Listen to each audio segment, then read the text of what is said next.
Alright folks, I just wanted to do a video on a new battery that I got, and it is this Olight 18650, and it says on here 3.7 volts. I think these are actually rated at, I'm sorry, it says 3.6, I believe they're rated at 3.7, and it has 3400 milliamps, and that's quite a bit. And I saw a video from Going Gear that they had these lights, and they were actually recommending them now.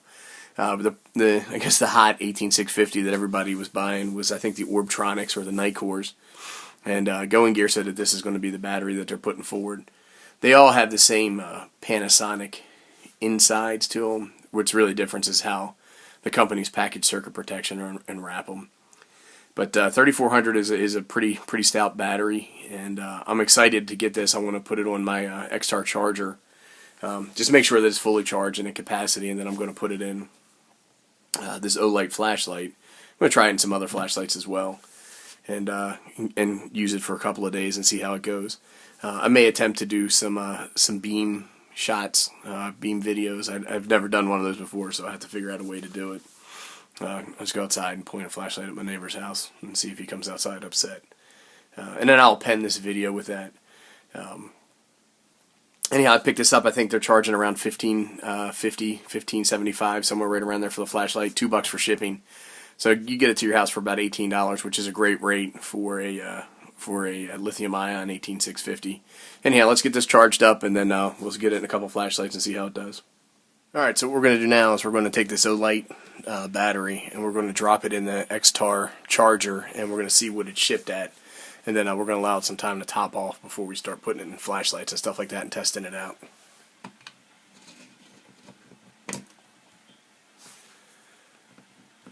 So it looks like it's shipped at 3.64. We'll see if it charges up at all. I'm sure it's going to go up to around 4.1, 4.2. This is an unprotected 18650 that was salvaged from an old laptop battery. Alright. Alright, so this battery is fully charged, and it did come out to 4.19, and so I was guessing it would be around there, around 4.2. It did have to charge overnight to get it here. This other one's at 418. Now, there's a lot of different chargers that are out on the market, but I really like this this X-Tar VP1. Reason I like it is I like having the digital output of what the actual voltage is for the battery, and then how full the battery is, because you can actually get. A little while ago, this was actually at 4.2, and the battery is still filling up. One of the things that's nice about this charger is it has protection in the charger to prevent overcharging. So in the event that you're charging a battery that does not have circuit protection, like this red one, this red battery, this 18650, was harvested from a laptop, and it does not have internal circuit does not have attached circuit protection, like the Olight. So it looks a little bit different.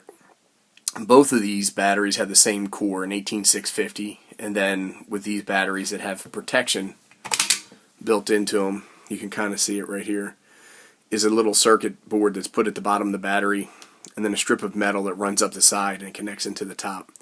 This also has a bump. I can't remember the actual name for that at the top. You can see that this one really doesn't. This was taken out of a laptop battery, like I said. Most of these 18650s are manufactured in Japan, and they're manufactured to be put in devices like laptops, power drills, any rechargeable devices that you might have around the house. If you take them apart, you're going to find something like this inside of it. As we start to use more lithium-ion and batteries like 18650s and things like flashlights, they put these things like circuit protection on them to make sure that they don't overcharge, undercharge, or short out and start a fire. That's one thing I think I posted in a different video about 18650s. These things are no joke. You have to be careful with them. They can overheat, they can short out, and they can start a fire, no problem. I have been careless when I was breaking apart laptop batteries. I have quite a few of these, and I had 3 different times where they shorted out and started smoking, and it happens fast, and when it happens, it's kind of scary. One of the things that I did want to point out is that the actual true designation for this battery now is not an 18650. It's a 19670, and the reason is that the 18650 is 18 millimeters across and 65 millimeters tall.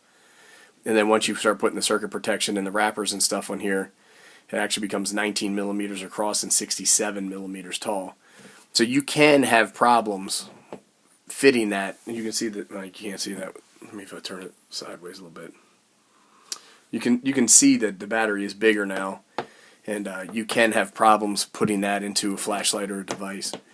Anyhow, now that we're fully charged and we're up to capacity, we're going to put this in a couple of different devices and see how it does. Alright, well, this is actually a new flashlight. It's a Through Night TN12, the 2014 edition. So I'm going to go ahead and I'm going to put this in here. And, oops. And I'm just going to see if it fits, because typically I run an unprotected 18650 in this light. And that's okay because a light has overheat and circuit protection in it. But a lot of times some of these bigger batteries with circuit protections don't work. And that obviously is going to white out this thing. Let me point it in the other direction. It looks good. I just wanted to see if it actually worked in this light. I'm going to, I don't want to use the word test. I'm going to go ahead and use this battery in this Olight. This is my M22 Warrior. Great flashlight. It's not good for an EDC flashlight that you're going to carry around in your pocket because it's monster-sized bevel, but this is my nightstand flashlight. Use it all the time at night around the house. Take it camping. It's great in a pack, but it's a little bulky for carrying around.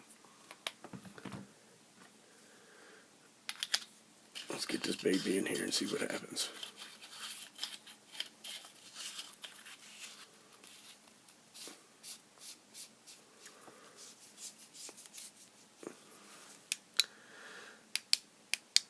Let me see this thing.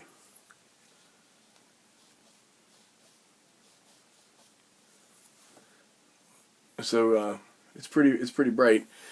I am going to sneak outside later on, and I guess I'll shoot this up at my neighbor Right Wing Tom's house, and we'll see how it goes. And he's a little crabby at times, so he might come out and yell, but that'll make good entertainment. All right, well, thanks everybody. All right, folks, what I'm going to do is I'm going to upload this as part 1 for the battery, and then I'll go outside and do some beam shots, and I'll upload that as part 2. All right, thanks.